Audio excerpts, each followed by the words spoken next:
हम अक्सर कहते हैं कि इंडिया की सबसे बड़ी प्रॉब्लम क्या है? पॉपुलेशन। पर फिर एक सवाल उठता है कि इंडिया की पॉपुलेशन प्रॉब्लम होती तो दुनिया के बड़े बड़े global star brands investor India क्यों आते?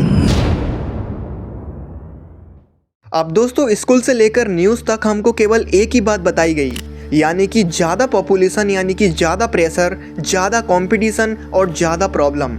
लेकिन क्या ये बात सच है? हाँ दोस्तों, हम इसे सच बोल सकते हैं क्योंकि दुनिया इसे प्रॉब्लम की तरह देखती है, लेकिन जो दुनिया के सबसे पावरफुल लोग हैं वो इस चीज़ को एक अपॉर्चुनिटी की तरह देख रहे हैं। अब दोस्तों, मैंने स्टार्टिंग में अभी जितनी भी बातें की इनको आप अभी बहुत अच्छे से समझ पाओगे।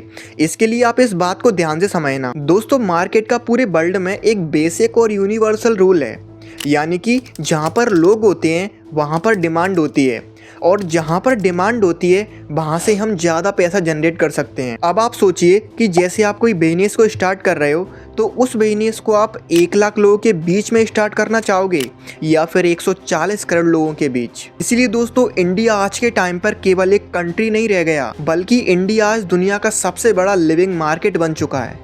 और दोस्तों, शायद इस चीज़ को हम नहीं देख पा रहे, लेकिन जो दूसरे कंट्री के लोग हैं वो इस चीज़ को साफ साफ देख पा रहे हैं। अब दोस्तों, ये जो प्रेजेंट का टाइम है, ये समय ऐसा आ चुका है कि इस टाइम में पावर का मतलब अब केवल और केवल आर्मी और वेपन्स नहीं रह गए, क्योंकि दोस्तों इस समय में पावर का मतलब होता जा रहा है अटेंशंस।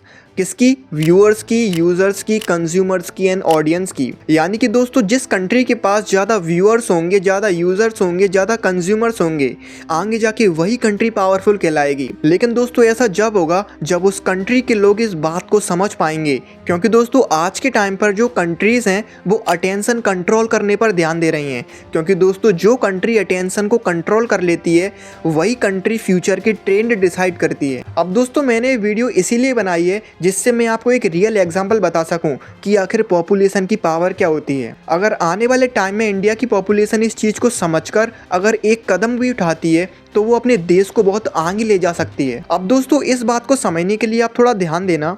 लियोनेल मेसी कुछ समय पहले अभी इंडिया आए थे। क्या आपको पता है कि उन्होंने इंडिया को विजिट क्यों किया था? ना तो वो कोई फुटबॉल मैच खेलने आए थे, ना वो कोई लीग का हिस्सा बनने आए थे।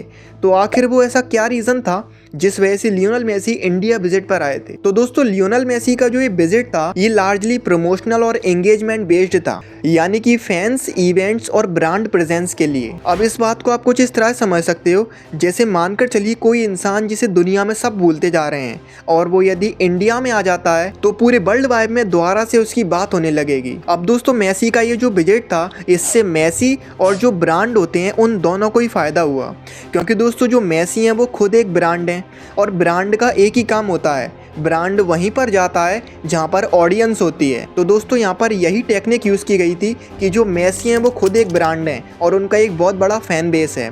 वहीं दोस्तों, जो इंडिया है वो एक बहुत पॉपुलेटेड कंट्री है, इसलिए दोस्तों मेसी का फैन बेस और इंडिया की पॉपुलेशन, जब ये दोनों चीज़ एक दूसरे के साथ मिली तो एक बूम हो गया और इससे ब्रांड और प्रमोशंस को बहुत फ़ायदा हुआ। तो दोस्तों, यही रीज़न था मेसी का इंडिया आने का। अब दोस्तों, मेसी का इंडिया आना इस बात का सिग्नल है कि इंडिया अब केवल फ्यूचर मार्केट नहीं रह गया, बल्कि ये प्रेजेंट का भी फोकस बन चुका है, यानी कि सब लोगों की निगाहें इंडिया पर हैं। और दोस्तों, इंडिया के लोगों को इस बात को समझना होगा।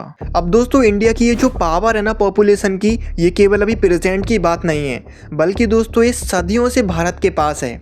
यदि हम हिस्ट्री के पेजों को थोड़ा अनफोल्ड करते हैं और इतिहास में पीछे लौट कर देखते हैं तो मैं बात कर रहा हूँ जब ब्रिटिश ने भारत पर रूल किया था। उस टाइम उन लोगों को पता था कि भारत में लोग हैं, उन पर स्किल्स हैं और भारत में रिसोर्सेस हैं। तब उस समय उन्होंने भारत पे कब्जा किया था रॉ मटेरियल के लिए। लेकिन दोस्तों, वो जो रॉ मटेरियल था आज उसका फॉर्म बदल चुका है। आज वो डेटा, अटेंशन और कंज्यूमर में बदल चुका है। यानी कि दोस्तों केवल मेथड बदला है, रीज़न अभी भी वही है। इसलिए दोस्तों अब हमको उस मेथड को अपनी पावर बनाना है। अब दोस्तों सबसे इम्पोर्टेंट बात सुनिए, यदि भारत की 1% पॉपुलेशन भी किसी प्रोडक्ट, किसी आइडिया या किसी प्लेटफॉर्म को फॉलो करने लगे तो वो जो 1% पॉपुलेशन की संख्या होगी वो कई सारी डेवलप्ड कंट्री की पूरी पॉपुलेशन से भी ज़्यादा होगी। तो दोस्तों सोचिए मैं क्या कहने की कोशिश कर रहा हूँ। दोस्तों पॉपुलेशन प्रॉब्लम तब बनती है जब उसे एक बर्डन समझा जाता है, लेकिन जब दुनिया खुद चलकर आपकी पॉपुलेशन तक पहुंचने की कोशिश करे तो वो पॉपुलेशन बर्डन नहीं बल्कि पावर है। अब दोस्तों अभी प्रेजेंट में मेसी इंडिया आए थे और पता नहीं कल कौन आएगा। वो कोई ब्रांड हो सकता है, वो कोई आइडिया हो सकता है या फिर कोई अपॉर्चुनिटी हो सकती है।